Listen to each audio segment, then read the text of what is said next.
There are secrets that sit quietly in a man's chest, like cold stone. And then there are secrets that burn, that eat through flesh and bone and soul until the man carrying them is nothing but ash, held together by the thin skin of his pride. Jaime Lannister had been carrying fire for 17 years. He told himself it didn't matter. He told himself the realm was better for it. He told himself that what he and Cersei shared was something the world could never understand, something older than duty, older than honor, older than the gods themselves. He had told himself so many lies over so many years that he had almost begun to believe them. Almost. But then Bran Stark fell. The boy had seen them. Cersei's pale hands gripping the window ledge, Jaime's golden fingers closing around a small shoulder, the push, the silence, and then the sound, that terrible hollow sound of a child hitting stone. Jaime had walked away from that window without looking back. He had cleaned his hands. He had straightened his white cloak. He had returned to his duties as if nothing had happened, as if a boy's life were no more significant than a cup of wine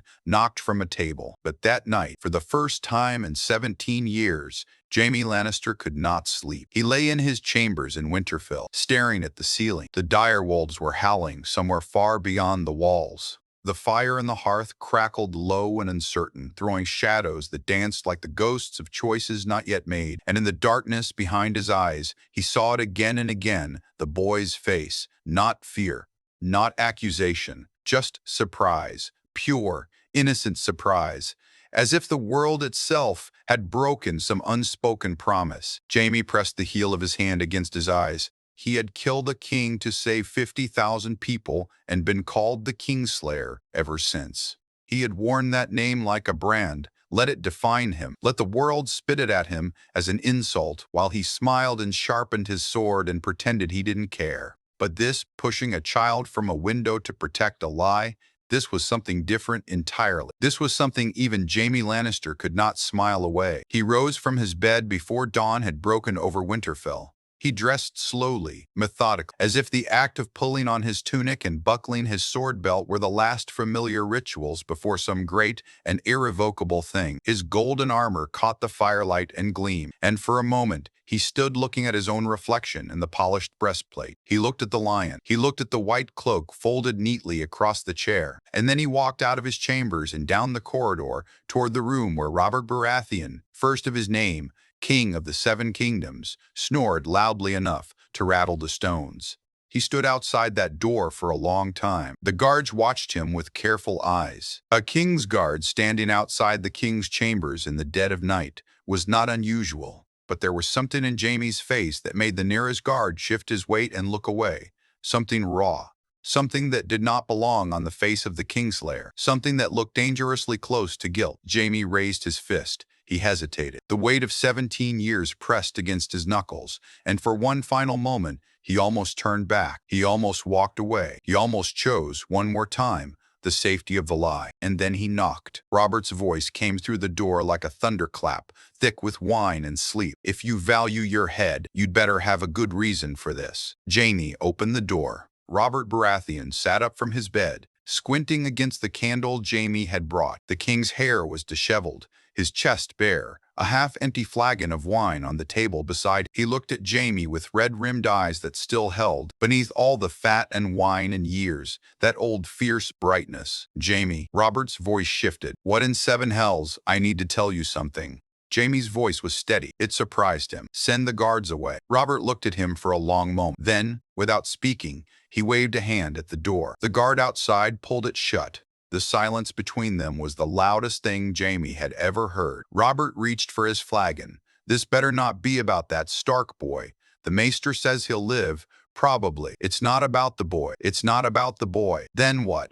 "Joffrey is not your son." The words fell into the room like a stone dropped into still water. Robert's hand froze around the flagon. He did not drink. He simply stared at Jaime with those red-rimmed eyes, and something moved behind them, something slow and enormous, shifting beneath deep water. "What did you just say to me?" It was not a question. It was barely even words. It was a sound a man makes when the ground disappears beneath his feet. Jaime did not look away. "Joffrey, Marcella, Tommen." Each name landed like a blade. "None of them are yours, Robert. They are mine. Mine and Cersei's. The flagon hit the floor. Wine spread across the stone like blood. Robert Baratheon stood. He rose slowly, the way mountains move, with a terrible, grinding inevitability. And when he was fully upright, he was enormous. All of that weight, all of those years, all of that grief and drink and softness fell away in an instant, and what stood before Jaime was not the aging king who hunted boars and complained about council meetings. What stood before him was the man who had crushed Rhaegar Targaryen's breastplate with a warhammer at the Trident. What stood before him was Robert, the demon of the Trident. And he was looking at Jaime like he intended to finish what he had started. "You are lying." Robert's voice was almost gentle. That was the most frightening thing about it. "You are lying to me, Jaime. Because if you are not lying to me, I will kill you where you stand." "I know." Jaime met his gaze. "I am not lying." The silence stretched so long that somewhere down the corridor, a dog began to bark. The fire snapped. Wind pressed against the shutter, and Robert Baratheon stood absolutely still in the center of the room. And for the first time in his life, Jaime watched a king shatter. It was not rage. Not at first. It was something worse than rage. It was grief. Robert's face crumpled just for a moment, just for one unguarded, devastating instant. The king of the Seven Kingdoms looked like a man who had just been told that everything he had built, everything he had suffered and bled for and lost Lyanna for, had been built on sand. Then the rage came. Robert's fist caught Jaime across the jaw before either of them realized he had moved. Jaime hit the wall hard, tasting copper, his vision flashing white. He did not reach for his sword. He had made that decision before he knocked on the door. Whatever Robert chose to do to him tonight, he would not raise a blade against the king. "You!" Robert grabbed him by the collar and slammed him against the wall again. "In my own bed, in my own house, my own wife, Robert, how long?" It was not a question. It was a sentence being carved into stone. "How long, Jaime?" The answer Jaime gave next would change everything. "Since before the wedding," Jaime said quietly. Robert released him, stepped back, looked at his own hands as if they belonged to someone else. Then he laughed, a short, terrible sound, with nothing resembling humor in it, and turned away and sat on the edge of his bed and put his face in his hands. The king of the Seven Kingdoms sat in the dark and wept. Jaime stood against the wall and said nothing. There was nothing to say. There is no comfort for a man who has just been told that the last 17 years of his life were a carefully maintained fiction. And somewhere in the depths of Winterfell, Cersei Lannister slept, unaware that everything was ending. By morning, Robert had not slept. He had paced. He had wept. He had roared at the walls and thrown his wine and sat in silence so complete that Jaime had wondered more than once if the king had simply stopped breathing. But Robert had not stopped. He had survived the night the way men survive battlefield wounds, ugly and gasping and changed forever by the experience. When the first gray light crept under the door, Robert looked up at Jaime with eyes like burned coals. "Where is she?" "Her chambers," Jaime said. Robert stood. "Send for Ned Stark." What happened in the next hour would set the course of the entire realm. Ned Stark arrived at the king's solar, still pulling on his cloak, his gray eyes moving quickly from Robert's face to Jaime's swollen jaw to the overturned flagon on the floor. He read the room the way a man reads weather, with the careful, instinctive attention of someone who knows a storm when he sees one. "Robert," Ned said carefully, "what has happened?" "Sit down, Ned." Ned sat. Robert told him. He told him plainly, the way Robert always did things, without elegance, without strategy, with the blunt directness of a warhammer. He laid it out in short, brutal sentences and let the words do what words do when they carry enough weight. Ned Stark's face went very still. That stillness was more frightening than any expression of shock could have been. "You are certain," Ned said. He was looking at Jaime. "I am certain," Jaime said. Ned turned to Robert. Something passed between the two old friends in that look, something wordless and ancient, the kind of communication that only exists between men who have faced death together. Then Ned nodded once. "We must be careful," Ned said. "Careful." Robert's voice was flat. "My wife has been... I know what she has been doing, Robert." Ned's voice was firm, "and she will answer for it. But if we move without thought, without strategy, the realm tears itself apart. Tywin Lannister has 50,000 swords. The moment we move against Cersei, he marches." Robert's jaw tight. The vein in his temple pulsed like a war drum. "Let him march," Robert growled. "Let the old lion come. I will meet him on the field and remind him what a Baratheon looks like when he is angry." "You are not angry, Robert," Ned said quietly. "You are devastated. There is a difference.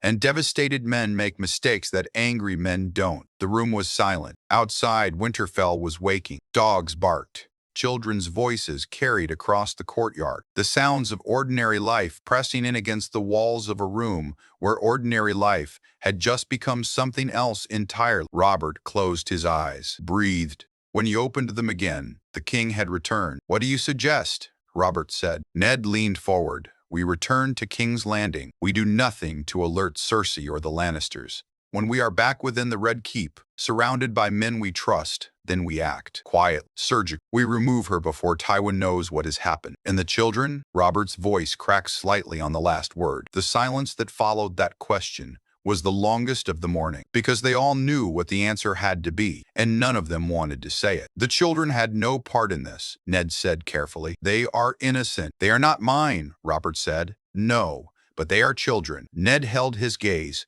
"Innocence. Whatever we do, Robert, whatever justice demands, those children do not pay for their parents' sin." Robert looked at Jaime. Jaime said nothing. He had nothing left to offer. He had given the truth. What Robert chose to do with it was no longer in his hands. But Jaime Lannister, staring at the man whose life he had just destroyed, felt something he had not felt in 17 years. He felt relief. The journey south from Winterfell was the longest of Ned Stark's life. 5 days on horseback. 5 days of watching Robert Baratheon ride in silence at the head of the column, his face carved from stone, his eyes fixed on the horizon. 5 days of watching Cersei Lannister ride at her husband's side, beautiful and composed, smiling at courtiers, completely unaware that the man beside her had already decided her fate. She was magnificent in her ignorance. Ned had to grant her that.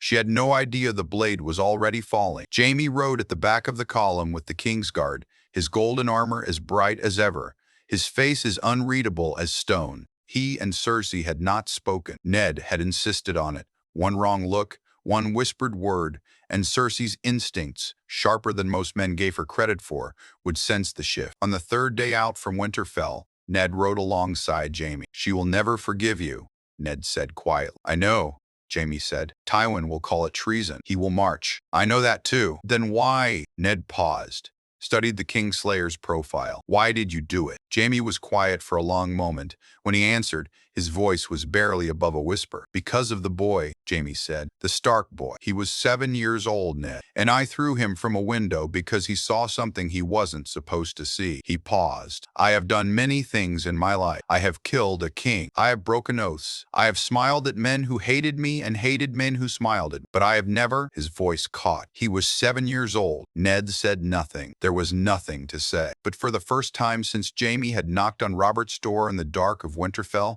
Ned Stark looked at the Kingslayer and saw something other than the man who had driven a sword through Aerys Targaryen's back. He saw a man trying very late to become something better. Whether the realm would give him the chance was another matter entirely. They reached King's Landing on a gray morning with rain threatening from the west. The city smelled of salt and refuse, and the particular stink of too many people living too close together. The crowds that gathered to watch the royal party pass were thin and half-hearted. King's Landing had seen enough royal returns to be unmoved by another one. Robert rode through the gates of the Red Keep without ceremony, without speeches, without the performance of kingship that usually accompanied his arrivals. He rode straight to the throne room.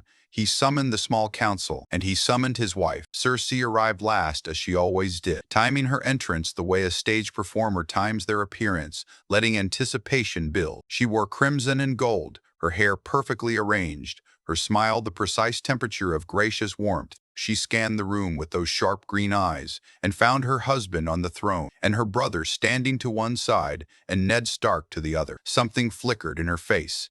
Not fear, not yet. Something more subtle, the instinct of a predator sensing, for the first time, that it might have walked into another predator's territory. "My lord husband," she said. "You summoned me?" "Cersei." Robert's voice was completely flat. "I want you to look at the room." She looked. She saw the council. She saw Ned. She saw Jaime refusing to meet her eyes. And Cersei Lannister, for the first time in 17 years, felt cold. Whatever you have been told, she began. I want to know something, Robert said. He leaned forward on the throne. And I want you to understand that the answer you give me in the next 10 seconds will determine whether you leave this room or whether you don't. He paused. Are my children mine? The silence was absolute. Every member of the small council held their breath. The guards at the doors did not move. The rain that had been threatening finally began outside, pattering softly against the high windows of the throne room. Cersei's face went through several transformations in the space of those 10 seconds. Calculation, denial, calculation, again. And then, beneath all of it, the slow, terrible collapse of a woman who realizes that the lie she has maintained for 17 years has finally, completely, irreversibly failed. She looked at Jaime. He finally met her eyes. And in the look that passed between them, twin to twin, lover to lover, conspirator to confessor, there was something so complex and so devastating that even Ned, watching from across the room, felt the weight of it.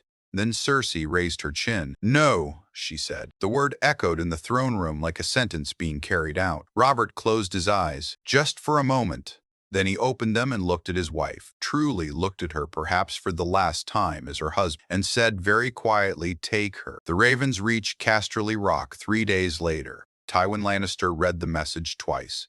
Then he folded it carefully, set it on the table before him, poured himself a cup of wine, and sat in absolute silence for the better part of an hour. The servants who were present later said they had never been more frightened of their lord than in that hour of silence. When Tywin finally rose, he called for his commanders. He called for his bannermen. He called for his maesters and his stewards and his captains of horse. He issued his orders in a voice so calm and so precise that it might have been mistaken for indifference had anyone in that room been foolish enough to mistake anything about Tywin Lannister. Within a fortnight, the Westerlands were moving. 60,000 soldiers, the finest cavalry in Westeros, knights of ancient houses who had served the Lannisters for generations, called to the banners of the Golden Lion with all the speed and terrible efficiency that Tywin could command. They did not march immediately. Tywin was too old, too experienced, too cunning to simply march his army at a problem. He sent letters first to the other great houses, to the lords of the Riverlands and the Reach and the Stormlands, letters that were carefully, brilliantly constructed to frame what Robert had done, not as justice, but as tyranny. The queen stands accused on the word of an oathbreaker, the letter said, a kingslayer, a man who drove his sword to the back of a king he was sworn to protect. Are the great houses of Westeros truly prepared to allow a murderer's testimony to destroy a queen? Are we prepared to allow Robert Baratheon to use a traitor's lies to dispose of an inconvenient wife? It was masterfully done, and it worked. On some of them. In King's Landing, Ned watched the ravens fly and felt the familiar weight of dread settling in his chest. This was what he had feared. This was what he had tried to warn Robert about on that gray morning in Winterfell. Tywin Lannister was not a man who accepted defeats. He was a man who transformed them into longer, more elaborate victories. He is building a coalition, Ned told Robert. They stood at the window of the Hand's Tower, watching the harbor below. Ships moved in the cold morning light, their sails catching the wind. He will frame this as an attack on the Lannisters, on the honor of the family. Good, Robert said. Let him. I'll meet him on the field. It is not that simple. He has. I know how many swords he has, Ned. Robert's voice was tired. I've been counting his swords since the day I put on this crown. He turned from the window. I also know that the Starks march for me. The Baratheons of Dragonstone march for me. The Riverlands will march for me the moment I tell them what that family has been doing. Kidnapping their lord's daughters, selling their grain, bleeding them dry. He paused. How many swords do I have? Ned did the math quietly. Enough, he said finally. If we hold the Vale, then hold the Vale. Ned Stark dispatched ravens that night, to Jon Arryn's widow, to the lords of the mountain clans, to every house in the Vale of Arryn that he had, even the slimmest connection to. He did not know that Lysa Arryn had been waiting for years for precisely this moment. What he also did not know was that across the city, in a comfortable solar that smelled of imported perfume and careful lies, Pettier Baelish was reading a copy of Tywin's letter and smiling his small, patient smile. Cersei was held in the Tower of the Hand, not the black cells. Robert had insisted on this.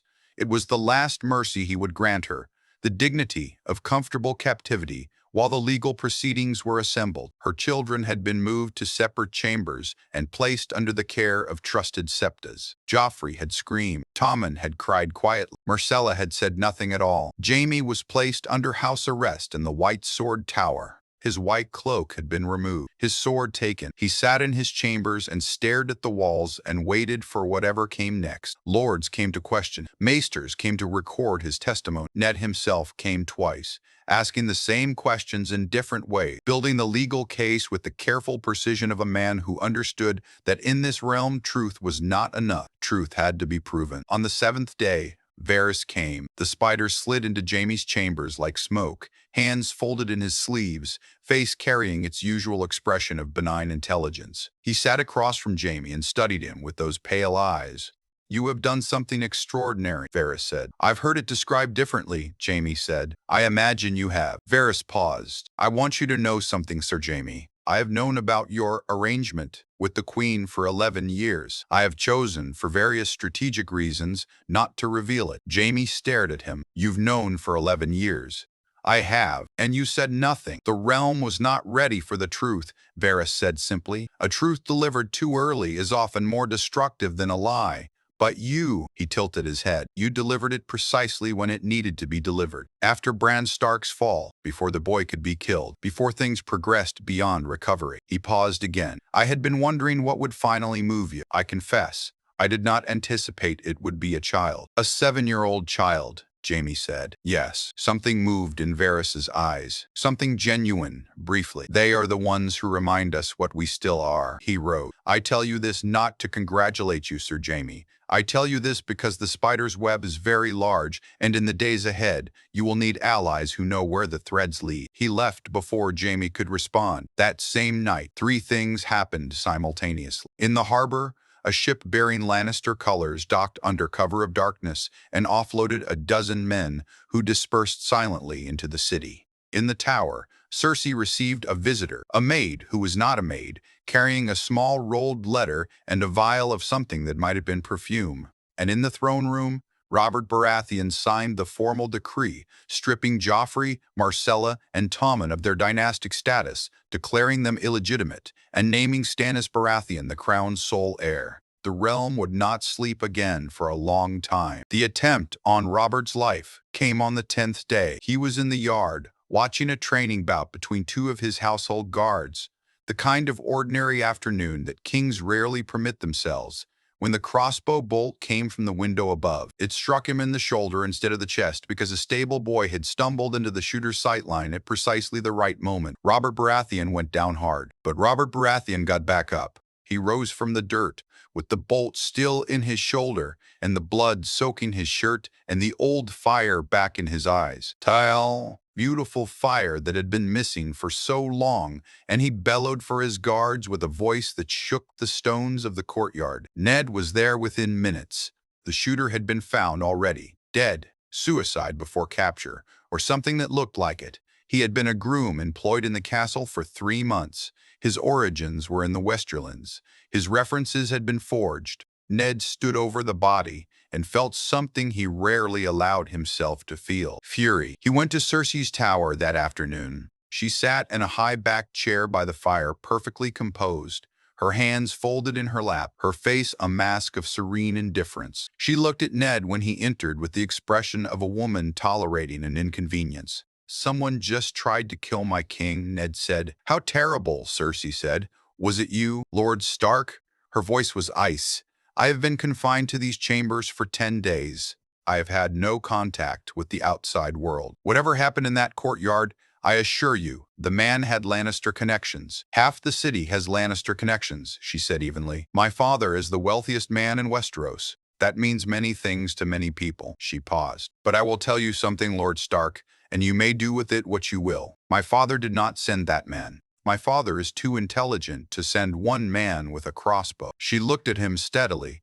"One man with a crossbow is the work of someone who is desperate, someone who does not have my father's resources or his patience." She let the silence breathe. "Someone, perhaps, who is afraid of what Robert might find when he begins looking more closely at the financial records of a certain tower in the city." Ned was very still. "What are you saying?" I am saying nothing, Cersei said. I am merely observing that there are many people in this city who benefit from chaos, and not all of them wear Lannister gold. The Mac to the fire. Ned left the tower and immediately sent for Littlefinger. Littlefinger was not in his chambers. Littlefinger was not in the brothel. Littlefinger was not anywhere in the Red Keep at all. He had been gone since dawn. Tywin's army crossed the Riverlands like a tide. There was no formal declaration of war. There was simply the slow, unstoppable movement of 60,000 soldiers eastward, burning fields and taking bridges and leaving the kind of gentle, methodical destruction in their wake that was Tywin Lannister's signature, not the savagery of a man consumed by rage, but the cold precision of a man sending a message. This is what I am capable of. This is what happens to those who cross me. Imagine what I will do when I arrive. In King's Landing, the small council met in crisis. We cannot field 60,000, Ned said. Not yet. The northern levies will take weeks to arrive. The Riverlands bannermen are already under assault and cannot organize. Stannis has his fleet, Robert said from the head of the table, his wounded shoulder bound tightly. He looked gray but fierce. He can land troops south of the city and flank them. Stannis needs time to load his ships, came the reply. The Tyrells, said another voice. Everyone looked at Renly Baratheon, who shrugged with the studied casualness of a man who knew he had just said the most important thing in the room. The Tyrells, Renly repeated. Highgarden has more soldiers than anyone is giving them credit for, and Mace Tyrell has been waiting 30 years for someone to ask him for something important. He leaned forward. More relevantly, his daughter Marjorie needs a husband. Now that Joffrey is no longer a viable option, you are talking about a marriage alliance, Robert said. I am talking about 50,000 spears showing up on Tywin Lannister's southern flank, Renly said. But yes, there would also be a marriage involved. Robert was quiet. Then, who marries her? Renly smiled. It was not entirely a pleasant smile. Well, he said, I suppose that depends on what we need most. The debate that followed lasted 4 hours. Ned argued for caution. Stannis, appearing on a scroll brought by Fast Rider, argued for direct confrontation. Robert argued for everything simultaneously and had to be talked down 3 times. But in the end, the logic was inescapable. The ravens flew south to Highgarden, and Lord Mace Tyrell, reading the message from the king, set down his wine and called for his commanders with the particular gleam of a man who has finally been invited to the table he has been circling for decades. What none of them knew was that Marjorie Tyrell had already been told, and she had already said yes, instantly, without hesitation. She would explain why to no one for many years. They came for Jaime on the 15th night, not guards, not accusers. 3 of them, wearing no livery, moving quietly through the corridors of the White Sword Tower in the small hours of the morning. They had keys. They opened his door without a sound and came inside, and the leader, a heavy-set man with a Westerland's accent, told Jaime very quietly and very clearly what was being offered. Your father sends his regards, the man said, and his regrets. And away out of this room, Jaime sat on his bed and looked at the 3 men and said nothing. Your father does not blame you, the man continued. He understands that you made a mistake by him, but he is your father, and he is willing to forgive. And there is a horse waiting in the stable, and a ship waiting in the harbor, and you could be in Casterly Rock within a fortnight. And in exchange, Jaime said, nothing. He wants his son back. The silence that followed was the kind that has texture. Jaime looked at his hands, the hands that had driven a sword through Aerys's back, the hands that had pushed a child from a window, the hands that had held Cersei for 17 years. And he thought about Casterly Rock and the smell of sea air, and the particular quality of safety that only a father's castle can provide. Then he thought about a 7-year-old boy lying broken on the stones below. He thought about what it meant to finally, for once, do the right thing. Tell my father, Jaime said quietly, that I appreciate his offer. He paused. And tell him that I am not leaving. The heavy-set man stared at him. You understand what happens to you when the trial concludes. I imagine I'll find out, Jaime said. You will lose everything. Your position, your sword, possibly your freedom, possibly your... I know. Jaime met his eye. I know what it costs. I've been paying interest on this debt for 17 years. It's time to settle the principal. He lay back on his bed. Close the door on your way out. Tael mel yuldel yushamimis. Then, very quietly, in the dark of the White Sword Tower, The Kingslayer closed his eyes and slept better than he had in 17 years. Tywin reached the Golden Tooth in the third week and stopped. He stopped because Edmure Tully, younger and more reckless than his father, had managed to hold the pass with 4,000 men and a combination of defensive cunning and sheer obstinacy that surprised everyone, including Edmure himself. The first Lannister assault had broken against those walls like water against stone, and now 60,000 soldiers sat in their camps and waited for their lord to think. Tywin Lannister was always most dangerous when he was thinking. He sent 3 letters in quick succession. The first to Cersei, smuggled in through channels he had established months ago, outlining a contingency plan he prayed would not be needed. The second to his brother Kevan, advancing overland with a secondary force through the southern passes. The third to a man in King's Landing whose name would have surprised most of those who knew him. In response to the third letter, Littlefinger returned to the city. He arrived at night through the harbor on a small unmarked vessel and went directly to a house in the Street of Sisters that served as one of his many secondary offices. He was there for less than an hour. When he left, 3 things had been set in motion. None of them were immediately obvious. All of them were going to matter enormously. Meanwhile, the Tyrell army arrived from the south, 60,000 Reach soldiers in their golden rose livery spreading across the landscape, with the comfortable, well-fed efficiency of the wealthiest kingdom in Westeros. At their head rode Loras Tyrell, 17 years old and blindingly skilled, hungry for the kind of glory that could only be won on a battlefield. Beside him, in a palanquin that was perhaps excessive for a military campaign, rode Marjorie Tyrell, already planning her entry into the capital. Their arrival changed the math completely. Tywin, his army now potentially flanked, made the calculation quickly and cold. 60,000 men in a direct frontal assault against a combined force of Tully defenders, incoming Tyrell forces, and the northern levies that his scouts reported were beginning to arrive from the neck. That was not a war he could win. Not quickly, not cleanly. Tywin Lannister had never been interested in wars. He could not win quickly and cleanly. He retreated westward in good order, with his army intact and his forces unbroken, but retreating nonetheless.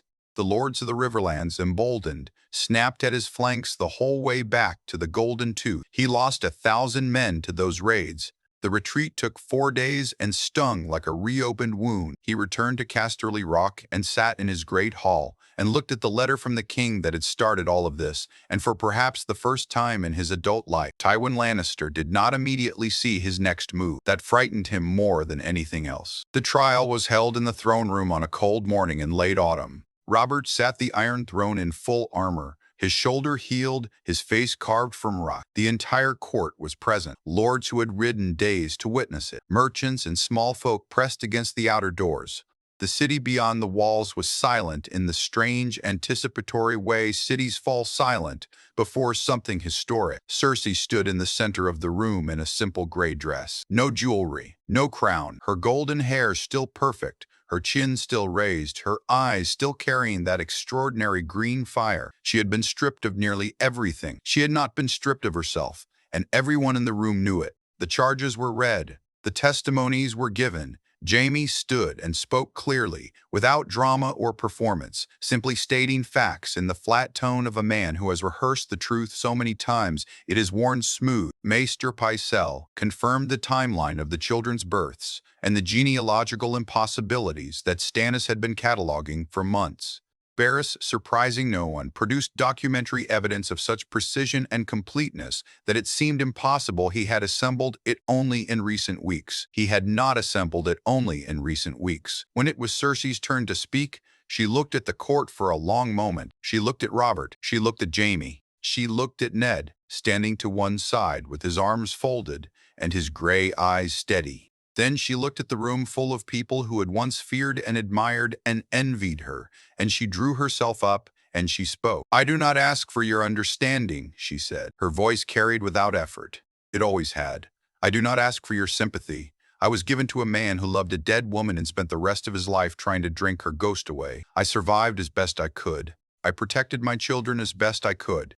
I built what I could build with what I was given." She paused. "You may judge me. That is your right. But let no man in this room pretend he does not understand why a woman does what she must to survive in a world that was built by men for men and has never once considered what it costs the rest of us. Not a sound, not a breath. And then, from somewhere at the back of the room, a woman began to cry, quiet, almost inaudible, and the sound broke the silence like a stone breaking water. Robert looked at his wife for a long time after she finished speaking. Then he looked away. The verdict was exile, not execution. Ned had fought for it, quietly but stubbornly, in the private council sessions that preceded the trial. Robert had argued. Stannis had argued. But Ned had held firm, and in the end, Robert had listened to him the way he had always listened to him. Not because Ned was always right, but because Ned was always honest. And that was rarer and more valuable than being right. Cersei would be given a ship, a modest allowance, and her choice of exile. She chose Braavos, which surprised people. It should not have surprised them. Braavos was the city of those who had once been slaves. She had her reasons. 3 months after the trial, King's Landing was different. Not completely different, not transformed. The city was still crowded and loud and smelled of refuse and salt and human desperation. The small council still met and argued. Lords still jockeyed for position. The Iron Throne was still a monument to ambition's sharpest edges. But Robert was different. He had stopped drinking, not entirely. This was Robert Baratheon after all. But the nightly flagon had become an occasional cup. And the bleary-eyed king who had stumbled through his duties for years had been replaced by something that still surprised the men who served him. A king who was paying attention. He sat in council meetings and listened. He read the reports Ned placed before him. He asked questions that cut to the bone of things and demanded answers that held up under scrutiny. He was not the young man who had swung a warhammer at the trident. That man was gone, buried under 17 years of grief and drink and willful blindness. But the man who had replaced him was in some ways more formidable, tempered by loss, stripped of illusion, with nothing left to protect except the realm he had almost let fall through his fingers.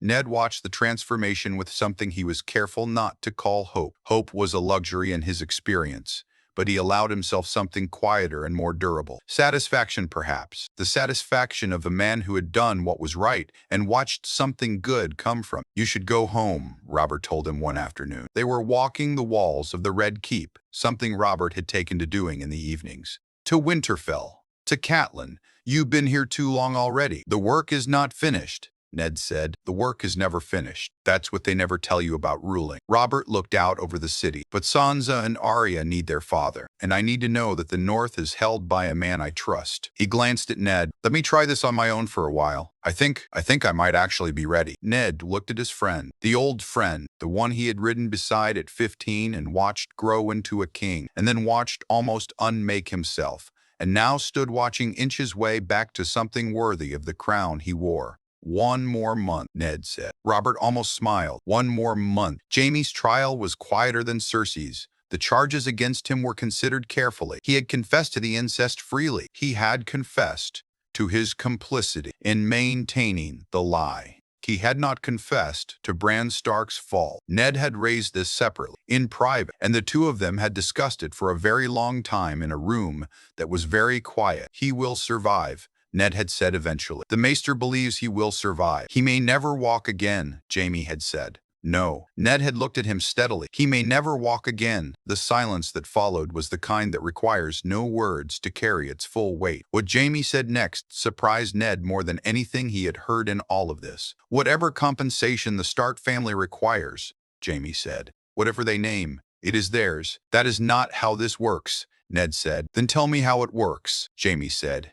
"Because I have spent my entire adult life being told I have no honor, and for most of that time they were right. So tell me, how does a man who has no honor find some? Where does he start?" Ned looked at him for a long moment. "He starts by telling the truth," Ned said. "You have done that. Then he stops running from the consequences." He paused. "You have done that too. And then, Ned said quietly, "he does the work for as long as it takes, without expectation of reward, without certainty of forgiveness." He held Jaime's gaze. "It is not exciting work. It is not the work of songs or stories. It is simply work." Jaime nodded slowly. "I can do that," he said. He was stripped of his Kingsguard white. His position in the Order was formally dissolved. He was not imprisoned. There was debate about this, But Ned argued successfully that a Jaime Lannister publicly rehabilitated was worth more to the realm than a Jaime Lannister rotting in a cell. He was sent north to the Night's Watch recruiting station at Castle Black, of all places.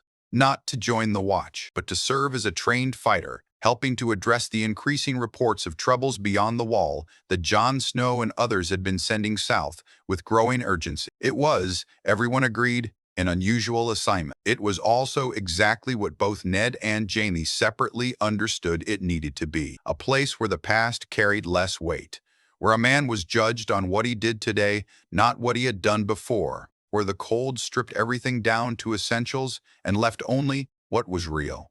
Jaime rode north without his white cloak, and without his golden armor, and without very much of what he had carried for most of his life, and the men who watched him leave reported that he looked, for the first time they could remember, like someone who knew where he was going. Winter came to King's Landing early that year. The first frost touched the city in late October, earlier than the maesters predicted, and the small folk whispered that it was an omen, though of what kind they could not agree. Some said it meant cold years ahead. Others said it meant the old order had passed, and something new was being born in the chill. Robert Baratheon sat the Iron Throne on a frost-bright morning and received the oaths of lords who had come to recommit their allegiance. It had been his idea, this formal ceremony of renewal. Ned had tried to tell him it was unnecessary, that a king did not need to collect oaths like a merchant collecting debts. Robert had disagreed. A king needs to look his lords in the eye, Robert had said,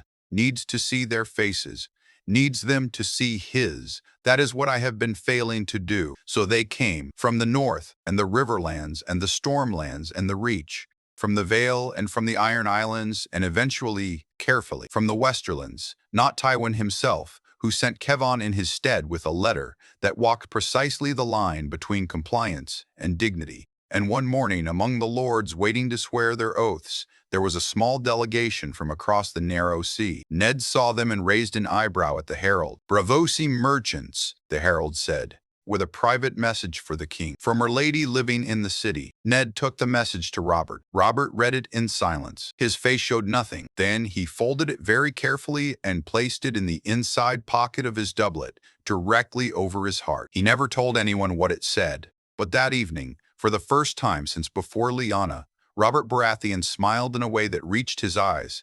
In the weeks that followed, the realm did not become simple. Realms never become simple. Tywin remained a threat, old, patient, inestimably dangerous. And the North sent increasingly troubling reports of things moving in the darkness beyond the Wall that had no business moving at all. The succession was not settled, the small council still argued, and the Iron Throne was still the Iron Throne, cold and sharp, and indifferent to the comfort of those who sat it. But there was something different now, something Ned noticed first in Robert, and then in the lords around him, and then, slowly, in the city itself. The quality of the attention people were paying, the sense of a realm that had been half asleep for years and was finally, cautiously, beginning to rouse itself. It had begun with a confession in the dark. It had begun with a man who had spent his entire life taking the easy path, finally, at the moment of greatest cost, choosing the hard one. A man who had chosen truth over safety, who had chosen, against every instinct that had sustained him for 17 years,